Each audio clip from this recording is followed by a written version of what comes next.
That's all you deserve, my mother whispered, pressing a $500 check into my hand while my sister posed for photos behind a $250,000 wedding reception.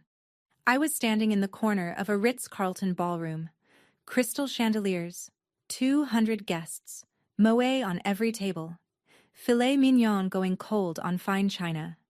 And me, in an $89 black dress from Nordstrom Rack, holding a thin envelope that was supposed to be my mother's answer to the question I'd asked 20 minutes earlier. Will you help me and Marcus the way you helped Meredith? But the $500 wasn't what made me leave that night. It was what she said to the man standing next to me.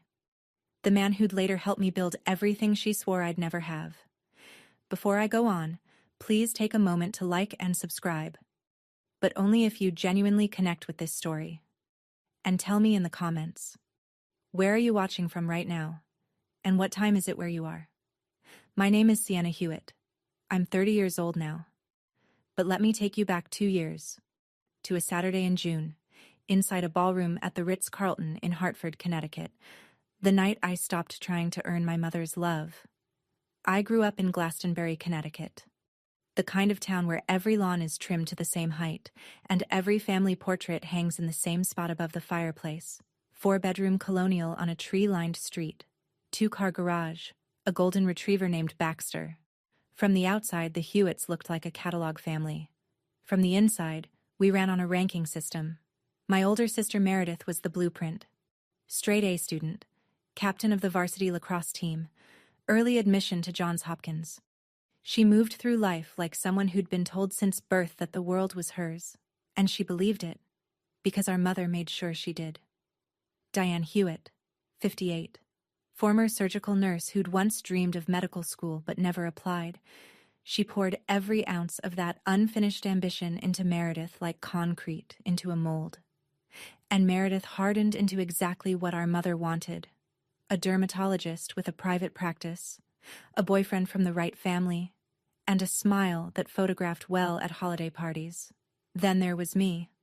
I was the one who drew instead of studied, the one who won an art contest sophomore year and brought the ribbon home to a silent dinner table. My mother looked at it the way you'd look at a coupon you'd never use. That's nice, Sienna, but creativity is a luxury. Stability is a responsibility. That ribbon went into my bedroom. Meredith's lacrosse trophies, her honor roll certificates, her Johns Hopkins acceptance letter, those lived in the glass display cabinet in the living room. You could see it from the front door. Guests always noticed. That was the point. One daughter who would save lives. One daughter who drew pictures. Guess which one got mentioned at Thanksgiving? I graduated from UConn with a degree in communications and a GPA that nobody in my family ever asked about. Landed a job as a junior marketing coordinator at a small agency in Hartford. Bridwell and Partners. 11 employees. An office above a sandwich shop on Asylum Street. Salary, $38,000 a year before taxes. It wasn't glamorous, but it was mine. The problem was the car. Hartford's public transit doesn't reach the suburbs where I needed to meet clients. I needed a vehicle, but my credit history was thin.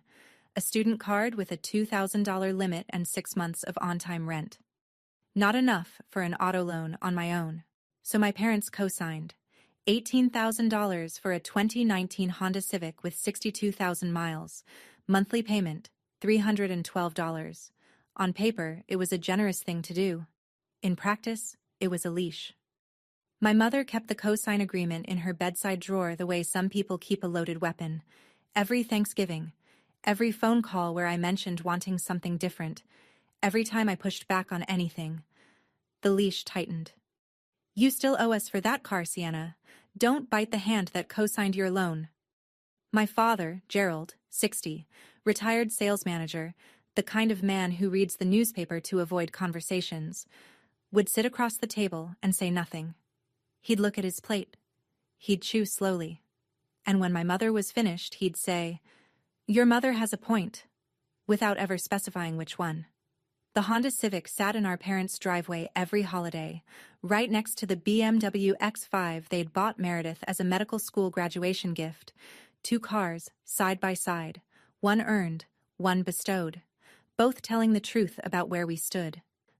I met Marcus Calloway at a coffee shop on Pratt Street, the kind of place with mismatched mugs and a chalkboard menu that changes daily. He was sitting by the window with a laptop open to Figma, a half-finished cold brew sweating beside his elbow, and a calm about him that I mistook for indifference until he looked up and smiled. Marcus was 29, UX designer, freelance. He'd been on his own since 18. Parents divorced when he was 14. Mom moved to Florida. Dad drifted into a bottle. He put himself through community college, taught himself design, and built a client list one cold email at a time. His emergency fund was small, but it existed, which is more than most people I knew could say. What I loved about Marcus wasn't that he was ambitious in the way my mother understood ambition, corner offices and titles. He was ambitious in the way that mattered.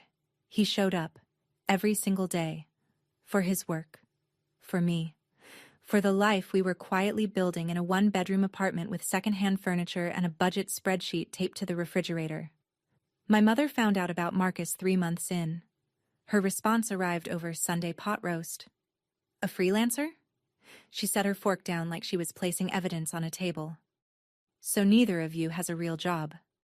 That same month, Meredith got engaged to Dr. Trent Cole, orthopedic surgeon, old money family from Darien, Ferragamo loafers, the kind of jaw that belongs on a campaign poster. My mother hosted the engagement dinner herself. Champagne, catered, 40 guests in the backyard. Meredith found a partner who matches her ambition, my mother told me at that dinner, glancing at Marcus across the yard. You found a partner who matches your situation. Marcus heard it. He didn't flinch, but I saw his jaw tighten the way it does when he's swallowing something he'll never forget. 5 weeks before Meredith's wedding, Marcus proposed. It wasn't a rooftop. It wasn't a ring in a champagne glass. It was a Tuesday night in our apartment. Pasta on the stove, rain against the window. And he said, I don't have a speech. I just know I want this to be my life. You. This. Us. The ring was a simple solitaire he'd saved for over 4 months. I said yes before he finished the sentence. We told my family the following Sunday. Meredith smiled in a way that didn't reach her eyes. My father said, That's wonderful, sweetheart, and went back to his newspaper. My mother looked at the ring for exactly 1 second, then turned to Meredith. Have you confirmed the florist for the orchids? The wedding planning was already a freight train, the Ritz-Carlton Hartford. A planner flown in from New York. Flowers imported from Ecuador. Not roses, orchids, because Meredith said roses were predictable. The budget had crossed $250,000, and my mother spoke about it the way people talk about renovations. Necessary, overdue, an investment in the right things. My role in the wedding was assigned, not discussed. I would manage the guest book table. The guest book table, a small podium by the entrance, away from the ceremony, away from the reception, away from every photograph. I'd greet guests, hand them a pen, and smile. Meredith texted me the week before. You can bring Marcus. Just don't let him talk to Trent's colleagues about freelancing. It's not the same world. I stared at that text for a long time. I should have said something. I didn't. The wedding was in 5 weeks. I didn't know yet that it would be the last time I'd sit at my family's table. The Ritz ballroom looked like it had been designed to remind everyone in the room exactly how much money was being spent. Crystal chandeliers hung low over tables dressed in white linen. Each centerpiece was a sculpted tower of white peonies and trailing jasmine, flanked by diptyque candles that filled the air with tuberose and warm cedar. A string quartet played Pachelbel in the corner. 200 guests in cocktail attire, place settings with gold-rimmed chargers, 3 forks per person. I arrived early, as instructed. My dress was black, simple, cap-sleeved, purchased online from Nordstrom Rack during a 70% off clearance event. $89. I'd tried it on 3 times in our bathroom mirror before deciding it was fine. It was always going to be fine. Nobody was looking at me. Meredith floated through the ceremony in custom Vera Wang, a cathedral-length veil trailing behind her like a promise the world had already agreed to keep. She looked beautiful. She always did. My mother stood in the front row in champagne silk, dabbing her eyes with a monogrammed handkerchief, and I thought, she's never looked at me the way she's looking at Meredith right now. Not once. After the ceremony, I took my place at the guest book table. I smiled. I handed out pens. I said, "Congratulations," 47 times to people who didn't know my name. One of my mother's cousins, Aunt Deborah, 70s, pearls, 3 glasses of Pinot Grigio deep, squinted at me as she signed. "Oh, you're the other one?" I kept smiling. "I'm Sienna." Right. Diane always talks about Meredith. She's the star of the family, isn't she?" Marcus was seated at table 14, last row, near the service entrance, next to 2 of Trent's distant work acquaintances who spent the night talking about golf handicaps. The toasts were finished. Meredith and Trent had their first dance, Sinatra naturally, and the room had that loose, champagne-warm haze that settles over expensive parties when the bill is already paid. I'd left the guest book table to find Marcus. I wanted to sit with him, eat something, maybe steal one quiet moment before the night ended. But I only made it halfway across the ballroom before my mother appeared at my elbow. "Sienna, come here." She pulled me toward a corner near the bar, not quite private. 3 or 4 guests at a nearby high-top table could hear us if they listened. A waiter was restocking champagne flutes 2 feet away. "I know you and Marcus are planning something," she said. Her tone was the same one she used when I was 12, and she caught me drawing instead of doing algebra homework. Disappointed, but unsurprised. "You asked me last week if we'd help with your wedding. So here." She pressed a white envelope into my hand. Standard size. Light. I opened it. A check. $500. Written in my mother's neat cursive. Memo line. "Wedding contribution. Sienna." I looked up. She was watching my face the way a scientist watches a test subject. "That's all you deserve." She said it softly, barely above the music. But the waiter heard. I saw his hand pause on the champagne flute. A woman at the high-top table glanced over, then quickly looked away, the way people do when they've witnessed something they wish they hadn't. $500. My sister got $250,000. I got $500. And a memo line that made it official. I folded the check, put it in my clutch, looked my mother in the eye. I didn't say a word. And I think that scared her more than anything I could have said. I walked back to table 14. Marcus saw my face before I sat down. He reached for my hand under the table. "What happened?" "Later," I said. "Not here." But here found us anyway. My mother appeared at our table 10 minutes later. She'd had another glass of champagne, not enough to slur, but enough to remove whatever thin membrane of restraint had kept her cruelty semi-private until now. She stood at the head of the table and 6 people I'd never met looked up at her. She looked at Marcus. Not at me, at him. "I hope you're not expecting us to fund your wedding, too." She smiled, the kind of smile that's really a blade. "We don't invest in dead ends." The table went silent. A man in a Brooks Brothers blazer stared at his water glass.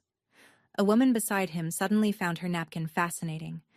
Trent's college roommate, seated 2 chairs down, opened his mouth, then closed it. Marcus didn't move. He didn't raise his voice. But I watched the tendon in his neck pull tight, the way a guitar string does right before it snaps, and something in me cracked open. Not broke, cracked open. The difference matters. I could take it when she ranked me. I could take the glass cabinet, the guest book table, the $89 dress, the $500 check. But this man who built his life from nothing, who never asked my family for a single thing, did not deserve to be gutted in public by a woman who didn't know his name until 3 months ago. I stood up, leaned close to Marcus. "We're leaving." He nodded. No hesitation. As we crossed the parking lot, gravel crunching under our shoes, I said the first clear thing I'd said all night. "I need to refinance that car loan. Tomorrow." Marcus opened the passenger door of the Honda Civic for me. I already have the paperwork pulled up on my laptop. By 7 the next morning, my phone had 12 missed calls from my father, 3 text messages from Meredith, and a silence from my mother that was louder than all of them combined. Gerald, please call us. Your mother is upset. Meredith, you left early and everyone noticed. People were asking where you went. You ruined my reception, Sienna. I hope you're happy. Meredith again. This was supposed to be my day. And my mother. Nothing. Not a word. Because Diane Hewitt didn't chase. She waited for you to come back apologizing. I didn't reply to any of them. Marcus and I sat at our kitchen table, the small one from Target that wobbled on the left side, with his laptop between us and 2 cups of coffee going cold. On the screen, refinancing options for the auto loan. My credit score glowed in the corner of the browser. 680. Borderline. Enough to qualify at a higher interest rate, but enough. If we go through a credit union, we can get 7.2%, Marcus said, scrolling. It's higher than what your parents got, but the loan transfers entirely to your name. They come off the title. Clean break. A clean break. The words sat in the air like something holy. I looked at the number. $18,000, give or take. And for the first time, I saw it clearly. Not as debt. As a chain. A chain my mother rattled every time I stepped out of line. And here was Marcus, at 7 in the morning, with paperwork already pulled up, showing me exactly how to cut it. I stared at the 680 on the screen and thought, why did I let an $18,000 loan keep me in a family that priced me at $500? Have you ever realized that the thing trapping you was smaller than you thought? That the lock was cheaper than the cage? Tell me in the comments. I want to know. Within 72 hours, I'd have a plan. Within 30 days, I'd have a new city. 2 weeks after the wedding, the story had already been written, just not by me. My Aunt Patricia, my father's sister, the quiet one who sends birthday cards with $10 bills inside and never takes sides, called me on a Wednesday afternoon. She didn't say hello first. She said, I thought you should know what your mother's telling people. The narrative, as Diane had constructed it, was clean and efficient. Sienna left the wedding in a jealous rage. She couldn't handle seeing Meredith happy. She's always been the difficult one. We gave her money and she threw it back in our faces. Every family dinner, every phone call with cousins, every conversation at the grocery store with neighbors who'd known us since we were in car seats. The story spread the way my mother intended. Quietly, thoroughly, like wallpaper paste. Then came Instagram. Meredith posted from her honeymoon in Amalfi, standing on the bow of a chartered boat, Dior sunglasses pushed up on her head, Trent's arm around her waist, the Tyrrhenian Sea glittering behind them. Caption: grateful for family who shows up. Some people can't handle other people's blessings. 47 comments, hearts, fire emojis. You're so graceful about it, Mer. Their loss, babe. Living your best chapter. I saw it because a college friend screenshot it and sent it to me with a single question mark. I stared at the photo for 10 seconds. Then I closed the app, opened my laptop, and went back to the pitch email I was drafting for a potential client, a small bakery in East Austin that needed help with social media. Aunt Patricia texted once more that week. Short. I saw what happened at the wedding. Your mother was wrong. That's all I'll say. Not an ally, just a witness. Sometimes that's enough to keep you sane. They can have the story, I told Marcus that night. I'll have the results. The phone rang on a Thursday evening, 3 weeks after the wedding, 9 days after I'd submitted the refinancing application to a credit union in Hartford. I saw the name on the screen and felt my stomach drop the way it does when you hear a fire alarm in a building you thought was safe. Mom. She never called. She summoned. She waited. She let silence do the work. The fact that she was calling meant she'd heard something she didn't like. I understand you're planning to move. Her voice was flat, measured, the tone she used with pharmaceutical reps who didn't bring the right samples. Someone told me you're looking at apartments out of state. I said nothing. Let her fill the space. If you leave, Sienna, don't expect us to keep co-signing that loan. I'll call the bank Monday morning. You can't unilaterally remove yourself from a co-signed loan, Mom. That's not how it works. A pause. I'd never cited a fact back at her before. It landed like a stone in still water. Excuse me. The loan is a binding agreement. You can't withdraw your name without the lender's consent and a refinance. Which? I kept my voice level, professional, the way Marcus had coached me the night before. Is exactly what I've already started. The silence on her end was different this time. Not the silence of power, the silence of someone who reaches for a lever and finds it gone. 5 days later, the credit union approved the refinance. Interest rate, 7.2%, higher than the original. I didn't care. The loan transferred to my name alone. Diane and Gerald Hewitt were removed from the title entirely. I sent one email. Mom, Dad. The auto loan has been refinanced under my name only. You're no longer on it. Thank you for the original cosign. Sienna Professional. Brief. No emotion. The leash was cut. 30 days after the wedding, I packed everything I owned into the Honda Civic. It didn't take long. 2 suitcases. 1 box of marketing textbooks and dog-eared copies of Building a Story Brand and Made to Stick. My laptop. A folder of client samples I'd built at Bridwell and Partners. A cactus Marcus had given me on our first anniversary that had somehow survived 2 Connecticut winters on a windowsill. I'd put in my notice at the agency the week before. My boss, a decent man named Phil who wore the same blue Oxford every Tuesday, shook my hand and said, "You're better than this place, Sienna. I'm sorry I couldn't pay you enough to prove it." He wrote me a reference letter on company letterhead that same afternoon. Marcus had already transitioned his freelance clients to fully remote. His laptop worked the same in Austin as it did in Hartford. That was the beauty of his work, and the thing my mother never understood about it. It traveled. We chose Austin because Marcus had done the math. No state income tax. Cost of living 30% lower than Hartford County. A startup ecosystem that welcomed small operators. A creative scene that didn't require a pedigree. Our bank account the morning we left. $4,200. Combined. Everything we had. My father sent a text as we crossed the Pennsylvania state line. "Are you safe?" I waited until we stopped for gas outside Roanoke to reply. One word. Yes. Nothing from my mother. Nothing from Meredith. Just Gerald, asking the question he should have been asking for 28 years. The interstate stretched ahead of us. I-81 south, then I-40 west, then the long, flat approach into Texas. In the rearview mirror, Connecticut shrank to nothing. Ahead, a green highway sign. Austin. 312 miles. "You okay?" Marcus asked. "Ask me in a year." Our first apartment in Austin was a studio on East Riverside Drive, 480 square feet of warped hardwood floors, an air conditioner that rattled like a diesel engine, and a window that looked out onto a parking lot where someone had spray-painted "Dream Big" on a dumpster. Rent, $1,100 a month. We didn't have a bed. Not at first. Marcus borrowed an air mattress from a guy he'd met in an online design forum who happened to live in East Austin.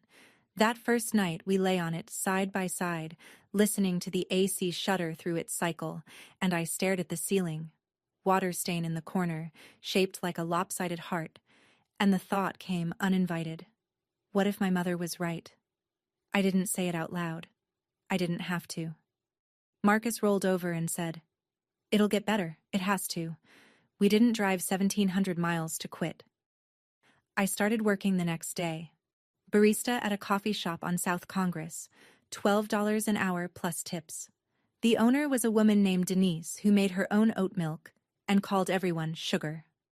I poured lattes from 6 to 2, then came home, showered, and sat at the kitchen counter, which was also our dining table, which was also my desk, and opened Upwork. The first month, I landed 3 gigs. Social media management for a nail salon in Round Rock, $400. A flyer design for a food truck called Big Tony's Brisket, $250. An email campaign for a yoga studio in South Lamar, $750. Total freelance income. Month 1, $1,400. Combined with barista tips and Marcus's freelance UX work, we cleared rent. Barely. Groceries came from H-E-B, and I learned that rice, beans, and optimism could stretch further than I'd ever imagined. Freedom tastes different when you can't afford furniture. In March, 3 months into Austin, I signed my first real contract. Not an Upwork gig.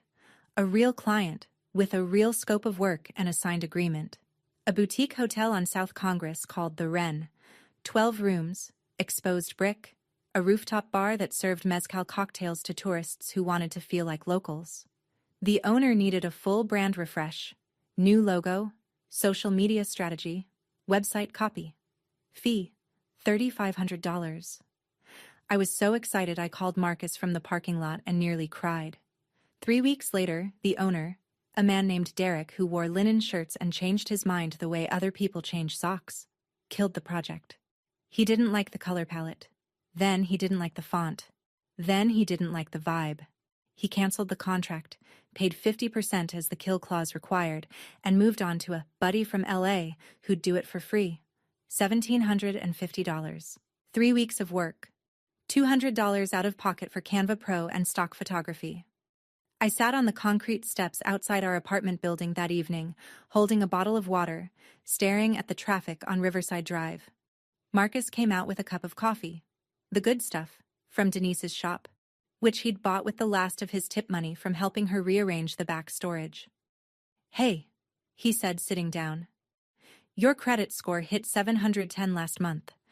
The refinance is working." He paused. "Also, remember that woman at the cafe? The one who asked about your food truck campaign for Big Tony's? Lorraine something? She left her card. Said you should call." "Who's Lorraine?" "I don't know yet, but she said your Big Tony's work was the best local campaign she'd seen in 6 months." I took the card, held it between 2 fingers like it might dissolve. Lorraine Voss, marketing consultant, Austin, Texas. I pinned the $1,750 check from Derek to the kitchen wall with a magnet, wrote next to it in Sharpie, "First real payment, first real lesson." I didn't go looking for Meredith's Instagram. The algorithm found me. One night in April, sitting cross-legged on the air mattress because we still hadn't bought a couch, I was scrolling through industry hashtags for hospitality marketing ideas when the app decided I might also enjoy a photo of my sister standing in her new kitchen. Colonial-style house, 4 bedrooms, Calicotta marble island, brass pendant lights, fresh white subway tile backsplash that probably cost more than my monthly rent. The caption read, "Dream home with my dream man." The house was in West Hartford, bought with the $250,000 wedding gift as a down payment plus a mortgage Trent had co-signed. My parents' investment, appreciating nicely. Or so the caption suggested. I started to close the app, then stopped. Something was off. The post had fewer likes than Meredith's usual content. She had nearly 200,000 followers, mostly patients and lifestyle-adjacent accounts. And buried in the comments, a friend had written, "Where's Trent? Haven't seen you two together in a while?" Meredith's reply, "He's busy saving lives." The exclamation marks were doing a lot of heavy lifting. I closed the app, opened my laptop, pulled up the pitch email I was drafting for a bed and breakfast in Dripping Springs that needed help with their booking funnel. Meredith's kitchen had a 6-burner wolf range. I was sitting at an IKEA lac table I'd assembled wrong twice. The legs were slightly uneven, so my laptop tilted 1 degree to the left, always. Every email I'd sent for 4 months had been written at a slant. I didn't know it then, but Meredith's dream home was already worth $60,000 less than what they'd paid for it. The Connecticut housing market had softened, and Trent wasn't busy saving lives. He was busy ruining theirs. May was the month that nearly broke us. 5 months in Austin. The numbers on my banking app read like a countdown.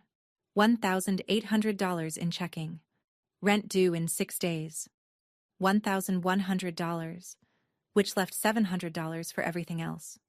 Groceries, gas, phone bill, the internet we needed to keep freelancing. The Canva Pro subscription I couldn't cancel without losing access to my client templates. Then Marcus lost his biggest client. A fintech startup in San Francisco that had been paying him $4,000 a month for UX work sent a 2-line email. restructuring our design budget. Effective immediately, we're pausing all contractor agreements. Thanks for everything. Thanks for everything. The corporate equivalent of a shrug. That month, our combined income dropped 40%. We ate rice and black beans 4 nights in a row. Marcus picked up a one-day gig helping Denise build shelving at the coffee shop. $200 cash, paid same day. I took on a rush project for a real estate agent in Pflugerville who needed Instagram content. $300 for 15 posts. I made them in one night, fueled by instant coffee and a feeling that hovered somewhere between determination and dread. One evening, while Marcus was on a call with a potential new client, I walked into the bathroom, shut the door, turned on the faucet, and cried. Not the graceful kind. The kind where your whole body folds and the sound that comes out doesn't sound like you. I pressed my face into a towel and let it happen. The bathroom was small, white tile, yellowed grout, a faucet that dripped every 3 seconds. When I came out, Marcus was still on his call. I washed my face, opened my email. One new message. From Lorraine Voss. Your food truck campaign was surprisingly sharp. I've been watching your recent work. Come to my office Thursday. I might have something. I read it 3 times, then a 4th. I didn't know it yet. But that Thursday meeting would change the trajectory of everything. Lorraine Voss worked out of a 3rd-floor office in a co-working space on Rainey Street. The kind of building where every suite had a different startup name on the door and the communal kitchen always smelled like someone's overambitious pour-over. Her office was small, immaculate, and deliberately spare.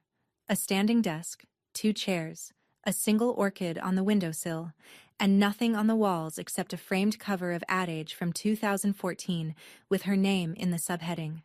She was 52, silver bob cut with surgical precision, navy blazer over a white tee, no jewelry except a Cartier tank watch on her left wrist that caught the overhead light every time she moved her hand, which was often because Lorraine talked the way she worked. Direct, fast, no wasted motion. Your Big Tony's brisket campaign increased their weekend foot traffic by 34%, she said before I'd fully sat down. I called Tony. He confirmed the numbers. That's not luck. She paused. Looked at me the way a contractor looks at a load-bearing wall, assessing what it can hold. But your pricing is amateur. You charged $800 for work worth $4,000. You're not doing yourself any favors by being cheap. You're telling clients you don't believe in your own value. The words hit closer to home than she knew. Here's what I'm offering. I have 2 hospitality clients. A boutique hotel in the Domain and a bed and breakfast out in Hill Country. Both need social media strategy and brand refreshes. I'll refer you if, and only if, you come back to me with a proper proposal, proper pricing, and a registered LLC. Not a freelancer with an Upwork profile. A business. She checked her watch. You have 48 hours. I stood. My hands were shaking. Thank you, Lorraine. Don't thank me, earn it. I don't refer sloppy work. I walked to my car, sat behind the wheel, and called Marcus. I need you to help me register an LLC tonight. That night, Marcus and I sat at the wobbly IKEA table with his laptop open to the Texas Secretary of State website. The filing form for a limited liability company was surprisingly simple. Name, registered agent, address, purpose. The fee was $300. We had $700 in the account after rent. That's almost half of what we have left, I said. It's an investment, Marcus said, not an expense. I typed the name into the field, Hewitt Creative LLC. Marcus looked at me. You're using your family name? It's my name too, and I'm going to make it mean something different. He didn't argue. He clicked submit. $300 to file. More than half of what my mother thought I was worth at Meredith's wedding. Over the next 48 hours, I built 2 proposals on Google Docs. One for the Domain Hotel, one for the Hill Country Bed and Breakfast. I priced each project at $4,500. My fingers hesitated over the numbers. Lorraine's voice echoed. You're telling clients you don't believe in your own value. I kept the price. I emailed both proposals to Lorraine at 11:47 p.m. on Saturday, 13 minutes before her deadline. Monday morning, Client 1. The Finch Hotel in the Domain? Replied. Let's do it. Tuesday afternoon. Client 2. Bluebell B&B in Wimberley. Replied. Can we start next week? $9,000 in the pipeline. More than I'd earned in any single month of my life. I quit the barista job that Friday. Denise hugged me over the espresso machine and said, "Go be somebody, sugar. And send me a client if you can." I printed the LLC certificate at an Office Depot on Lamar Boulevard and pinned it to the kitchen wall, right next to the $1,750 check from the canceled hotel project. My wall of evidence, not of failure, of becoming. Things didn't get easy after that. They got fast. By August, 3 months after filing the LLC, Hewitt Creative had 4 clients. Monthly revenue, $22,000. I hired my first contractor, a copywriter named Becca who'd just moved to Austin from Nashville and wrote headlines the way some people write poetry. Clean, sharp, inevitable. I paid her fairly because I remembered what it felt like when someone didn't. October. 7 clients. Lorraine introduced me to the Austin Hospitality Alliance, a network of hotel owners, restaurant groups, and tourism boards who met quarterly over overpriced salads at a place on West 6th. She told me to prepare a 5-minute presentation on social media ROI for boutique properties. Don't charm them, she said. Show them numbers. I stood in front of 40 people in a borrowed blazer and showed them numbers. My hands shook for the first 90 seconds. Then the data took over. Big Tony's foot traffic increase. The Finch Hotel's 200% rise in Instagram engagement. Bluebell B&B's direct booking revenue up 41% in 2 months. By the time I finished, 3 people had left their business cards on my chair. December. Revenue for the month, $38,000. I hired a second contractor, a graphic designer named Will. We moved out of the studio on East Riverside into a 2-bedroom apartment on South Lamar. It had a separate room I could use as an office, a real desk, a real chair, and a bed, queen size, solid oak frame from Article, that we assembled together on a Sunday afternoon while Marcus played Coltrane on a Bluetooth speaker.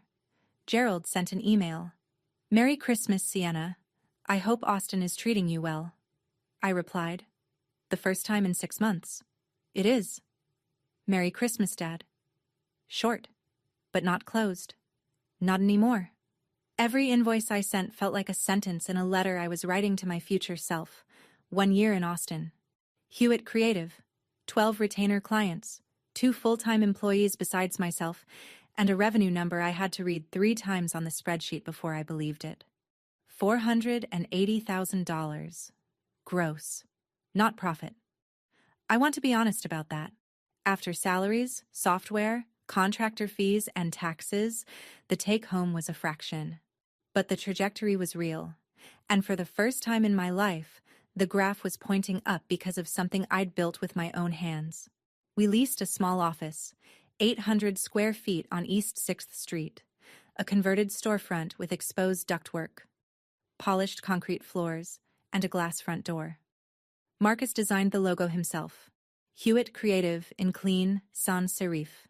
Slate gray on white. We had it printed on the glass. The first morning, I stood on the sidewalk and watched the Austin sun hit those letters, and the light cast the name across the floor inside like a shadow in reverse. That was the month Marcus proposed properly. We'd been engaged since before the wedding. That quiet Tuesday night proposal in Hartford felt like another lifetime. But we'd never had a ceremony. He took me to a rooftop bar on Congress Bridge at dusk, right when the bats begin their nightly migration. 1 million of them spiraling into the pink sky. And he said, "We should make this official, not for anyone else. For us." We got married at the Travis County Courthouse on a Wednesday. 15 guests. Lorraine was there, in her navy blazer. Denise brought a cake she'd baked at the coffee shop. No Vera Wang, no imported orchids, no $250,000 budget, a $90 filing fee, and a promise. 2 weeks later, an email from the Austin Business Journal. "Ms. Hewitt, you've been nominated for our annual 40 Under 40 list. Would you be available for an interview?" I said yes, I had no idea who else would be in Austin by the time they held the ceremony. Meredith moved to Austin in October. Not by choice. Trent had been offered a position at a hospital system affiliated with UT Southwestern. Offered was the word Meredith used. I later learned the truth was less flattering. His department in Hartford had encouraged a transition after an HR complaint from a colleague. The details didn't reach me then. They didn't need to. The result was the same. Dr. Trent Cole was relocating to Texas, and Meredith was following. They sold the Colonial in West Hartford. The house my parents had gift-wrapped with $250,000 closed at a $65,000 loss. The Connecticut market had softened steadily since they'd bought, and they'd financed the rest at a rate that aged poorly. By the time the closing check cleared and the realtor took her cut, Meredith and Trent walked away with almost nothing. $250,000. Gone. Not stolen, not gambled. Just slowly, quietly dissolved by a market that didn't care about wedding gifts or parental promises. Meredith didn't know I was in Austin. I had no public social media under my personal name. Hewitt Creative had a website and a business Instagram, but Meredith wouldn't have been looking for a marketing agency. Our worlds didn't overlap. Or so I thought. The overlap happened on a Tuesday afternoon. Diane had flown in from Connecticut to help Meredith settle into their new rental. The three of them, Diane, Meredith, Trent, were driving south on Congress Avenue when Meredith pointed out the window. "That's a cute office space." Diane looked up, saw the glass door, saw the name, Hewitt Creative. She didn't speak. She picked up her phone, Googled, found the website, saw my photo on the About page. Sienna Hewitt, founder and CEO. She set the phone in her lap, said nothing. My mother saw my name on that glass door, and for the first time in her life, she had nothing to say. The Austin Business Journal 40 Under 40 Gala was held on a Thursday evening in November at the JW Marriott downtown. The rooftop terrace, 34 floors up, the skyline of Austin glowing below like a circuit board. 400 guests. Founders, investors, tech executives, hospital administrators, city council members. Open bar. A jazz trio. Name tags printed on heavy cardstock that felt like an invitation just to hold. I wore red. Not bright red. Deep, arterial red. A tailored blazer I'd had made by a seamstress on South First Street. The first piece of clothing I'd ever had custom fitted. Underneath, a simple black silk blouse. My hair pulled back in a clean, low bun, red lipstick to match the blazer. Marcus was beside me in a navy suit. The first one he'd ever owned that wasn't rented. Lorraine had picked the tie. Charcoal, slim, no pattern. "You want them to remember your face?" she'd told him. "Not your tie." We arrived at 7, checked in, found our table. Number 3, front section. A year ago, I'd been at table 14 by the service door. The math of that wasn't lost on me. Lorraine was already seated at the VIP table, speaking to the editor-in-chief of the Austin Business Journal the way she spoke to everyone. Like she was running a board meeting no one had called. What I didn't know, as I adjusted my blazer and scanned the room, was that 6 tables behind me, back section near the bar, Trent Cole was settling into a chair. The hospital system that had recruited him was a platinum sponsor of the event. He'd received an invitation through the medical staff liaison. Meredith was in the chair beside him, and Diane, who'd extended her trip to help Meredith unpack boxes, sat between them, her champagne-colored blouse the same shade she'd worn to Meredith's wedding. The MC stepped up to the podium. The room quieted, and the names began. They called the names alphabetically by last name. I listened to the letters climb: Dawson, Espinoza, Gutierrez. Each honoree walked to the stage, shook the MC's hand, received a Crystal Award, said a few words. The audience clapped politely. Cameras flashed. Then the MC leaned into the microphone. Next, founder and CEO of Hewitt Creative, one of Austin's fastest-growing hospitality marketing firms, with revenue exceeding $2.1 million in year 2, Sienna Hewitt. 400 people applauded. I stood. My legs were steady. My hands were steady. 2 years ago, those hands had been gripping a $500 check in a Ritz-Carlton ballroom. Tonight they were smoothing the front of a red blazer that fit like it had been waiting for me. I walked to the stage. The spotlight was warm. The Crystal Award was heavier than it looked. 6 tables back, near the bar, my mother's champagne flute stopped halfway to her lips. Meredith turned to Diane. "Wait. Hewitt Creative? Is that—" Diane didn't answer. I stood at the microphone. I didn't look for them. I didn't need to. 2 years ago, I drove to Austin with $4,200 and a Honda Civic. My voice was clear. 400 faces looked up. I didn't have a backup plan. I had a partner who believed in me, a mentor who challenged me, and a decision to stop waiting for permission to build my own life. I paused. Let the room hold it. Legacy isn't what you inherit. It's what you build. The applause was louder this time. Marcus was on his feet. Lorraine was nodding from the VIP table with the smallest smile, the kind she reserved for things that met her standard. I walked back to table 3, and as I sat, my eyes drifted across the room, across the 400 faces and the candlelight and the skyline, and landed, for 1 second, on my mother. She was looking at me. I held her gaze. I nodded. Once, small, the way you acknowledge someone you recognize but haven't spoken to in a long time. Then I turned back to Marcus, and I let the evening continue without her. I heard what happened next from Aunt Patricia, who heard it from Gerald, who was home in Connecticut but received a phone call from Diane at 10:47 that night. The story traveled the way all Hewitt stories travel, through the family telephone line, quietly, with just enough detail to wound. The gala ended at 10. Meredith and Diane walked to the parking garage in silence while Trent stayed behind to network. Or whatever Trent called what he did when his wife wasn't watching. The parking garage was underground. Concrete walls. Fluorescent lights humming. No chandeliers. No string quartets. No Instagram filter that could soften what was about to happen. Meredith sat in the driver's seat of her BMW. The X5 that was now 5 years old, a scratch along the rear quarter panel she hadn't bothered to fix. And she didn't start the engine. She stared at the steering wheel. She built a company, Mom. Her voice cracked on the word company. A real company. People stood up for her. 400 people clapped. She got lucky, Diane said. Automatic, reflexive. The same script she'd been running for 30 years. Lucky? Meredith's head snapped toward her mother. We got $250,000 and I can't sell a house without losing money. Trent won't answer my calls after 9 p.m. I moved to a city where I don't know anyone. And she stood on that stage and she had everything. Her voice broke open. Mom, why don't I have that?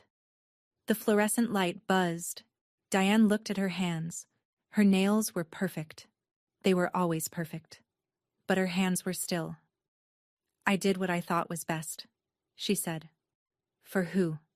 Meredith whispered. The engine didn't start for a long time. 3 days after the gala, an email arrived. Not a text. Not a voicemail. An email. Because Gerald Hewitt was the kind of man who needed the structure of paragraphs to say what he couldn't manage out loud. Sienna, someone posted a clip of your speech online. I've watched it 11 times. I counted because your mother would say I'm exaggerating and I want to be precise for once. I should have stood up for you at the wedding. I should have said something when your mother handed you that envelope. I should have stood up for you your whole life. Every Thanksgiving, every phone call, every time she compared you to Meredith and I sat there eating my dinner like a coward. That's what I was. I want to name it, because I think you deserve to hear me say it. I won't ask you to forgive me. I'll ask you to let me try to be better. If you ever want to have coffee, I'll fly to Austin.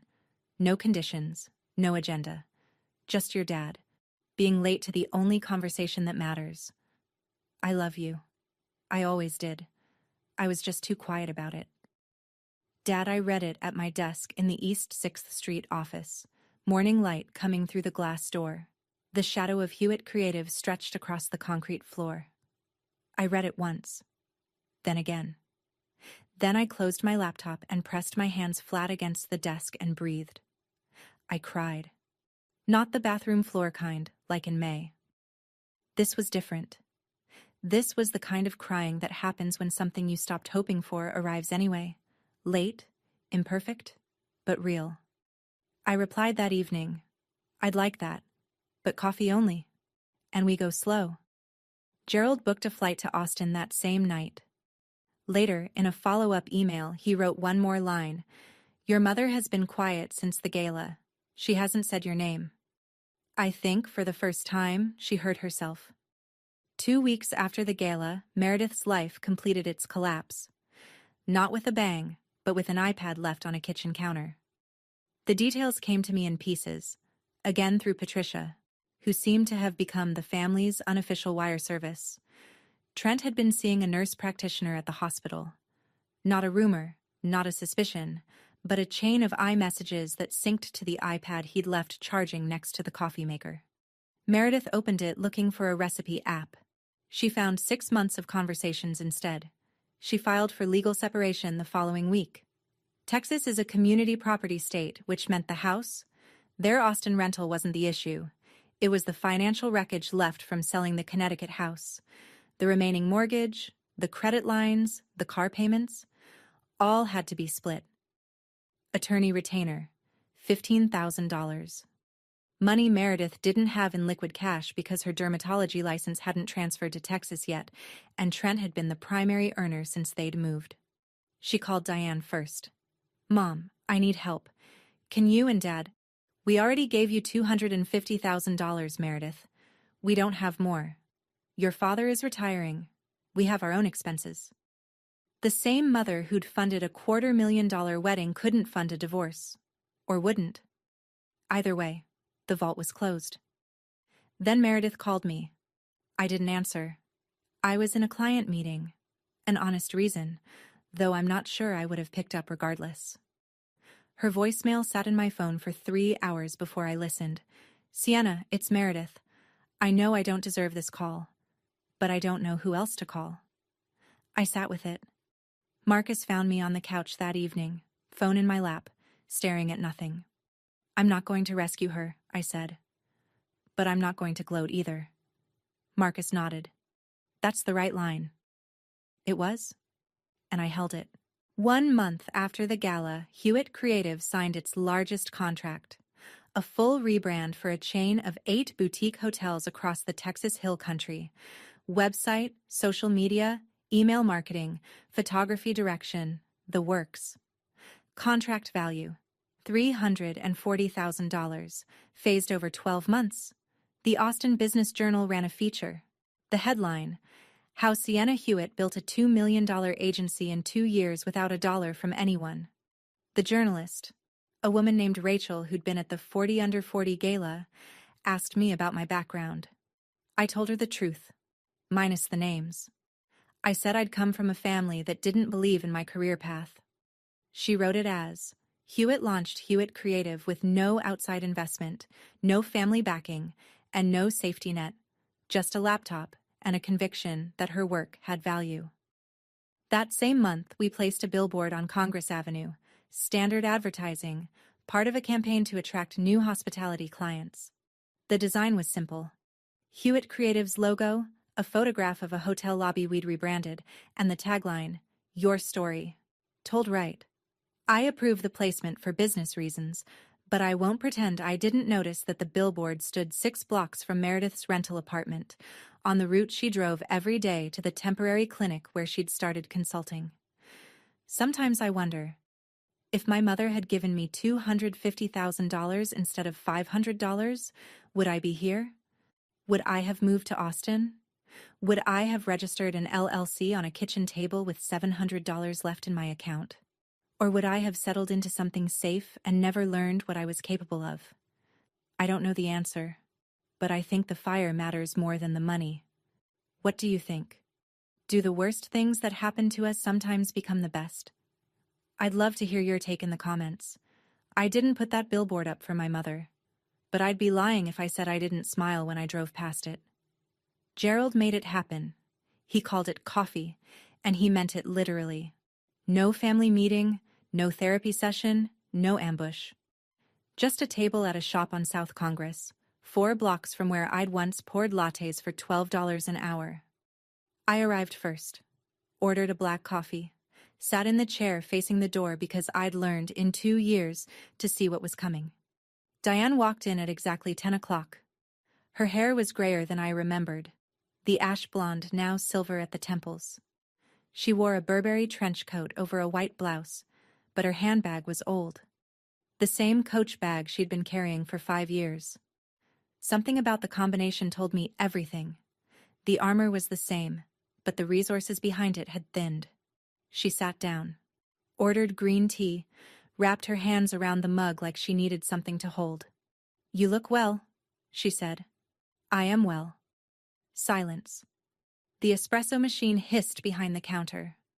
A woman at the next table was reading a novel and pretending not to listen. "I didn't think you could do it," my mother said.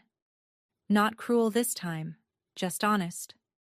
Maybe for the first time. I know. Maybe I was wrong. I let those 4 words hang. They were the most she'd ever given me that wasn't wrapped in a condition. "You were," I said. "But I didn't build my company to prove you wrong. I built it because I needed to prove something to myself." I took a breath. "I don't need an apology, Mom. I need you to stop telling people I left out of jealousy. That's the minimum." She nodded. Her eyes reddened. Not tears, not quite, but the closest I'd ever seen Diane Hewitt come to the border. "If you want to know me, the real me, you can start by having coffee with me once a month. But you don't get to rank your daughters anymore. That system is over." 2 cups on a wooden table. Same size, same saucer. No one's bigger. 6 months after that coffee shop, the scoreboard looked like this. Diane and I had met 4 times. Always coffee. Always the same shop on South Congress. The conversations were short. 30 minutes, sometimes 40. She asked about the business. I told her what I felt like sharing. She didn't compare me to Meredith. Not once. I don't know if she'd changed or if she was simply performing change, and I'd decided that wasn't my problem to solve. My job was to hold the boundary. Her job was to respect it. Gerald flew to Austin in January. He sat at a picnic table at Franklin Barbecue with Marcus and me, a tray of brisket on brown paper between us, and he cried. Not dramatically. Gerald doesn't do anything dramatically, but quietly, his shoulders shaking, his napkin pressed against his eyes. "I'm proud of you," he said. I should have been saying that for 28 years. I reached across the paper and held his hand. Marcus put a brisket rib on his plate and said, "Eat, Gerald.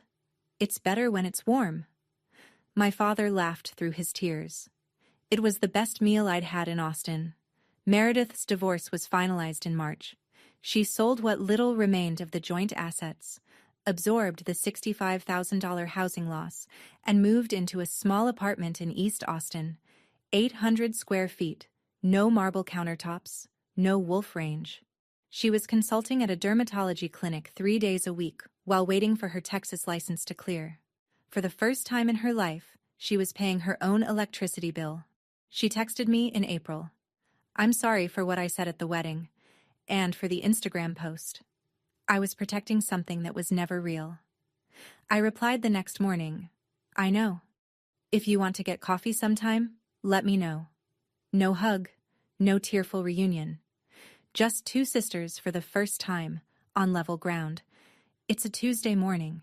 I'm standing in the Hewitt Creative office. 1,500 square feet now, expanded into the suite next door. 6 employees, 2 conference rooms.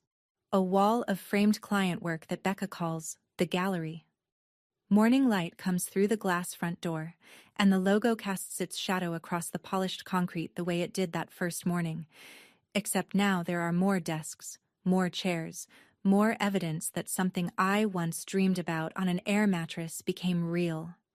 On the wall behind my desk, 3 things are pinned. The LLC certificate from the Texas Secretary of State, dated 2 years ago, a little creased at the corners, the $1,750 check from Derek. The first client who canceled, the first real payment, the first real lesson. Still has my Sharpie note beside it. First real payment. First real lesson. And the Crystal Award from the Austin Business Journal's 40 Under 40. It catches the light every afternoon around 4 and throws small rainbows across the filing cabinet. Becca says it's the office's best feature. I think she's right. The $500 check is not on the wall. I tore it up a long time ago. I don't need to keep evidence of what someone thought I was worth. I keep evidence of what I built. Marcus walks in with 2 coffees. One black, one with oat milk. He sets mine on the desk, kisses the top of my head, and sits in the chair across from me. We look out the window at Congress Avenue. The billboard is still there. Your story. Told right. And below it, Austin moves the way it always does. Fast, bright, indifferent to who you were before you got here. My mother gave me $500 and told me that was all I deserved. She was right about one thing. I did deserve exactly what I got. Not the $500. The fire. Some people inherit their legacy. I built mine. And I built it with the 2 things my parents never gave me: belief and a fair chance. That's my story. If you've ever been the other one in your family, the one who wasn't the favorite, who wasn't the investment, I want you to know something. Your value doesn't come from their approval.